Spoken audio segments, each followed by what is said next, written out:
என்னுடைய மிஸ்ஸஸ் எதிர்பார்த்த ஒரு கலெக்ஷன். என்னுடைய பேபிக்கு அழகான ஒரு ட்ரெஸ் ஒன்று பார்த்துருக்கேன். ரொம்ப அழகா இருக்கு, நைஸ் கலர், எதிர்பார்க்காத ஒன்று. இந்த தொடரும் பாரம்பரியம்னு சொல்லுவாங்க இல்லையா, அது இங்கே தான் தொடருது. சூப்பர் பியூட்டிஃபுல்மா. இதுல வேற கலர்ஸ் இருக்கா? காட்டுங்க.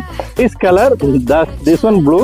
Super super colour. இங்க பாருங்க, இதுலயே மெரூன். உங்களுக்கே என்ன ரொம்ப பிடிக்குதுல்ல இந்த ட்ரெஸ்ல. அப்போ எல்லாருக்கும் அவசியம் இந்த கலர் பிடிக்கும். இதை எடுத்துக்கலாம். கீழே வாங்க. உங்கள் குழந்தைகளுக்கு வண்ணங்களாய், உங்கள் எண்ணங்களாய்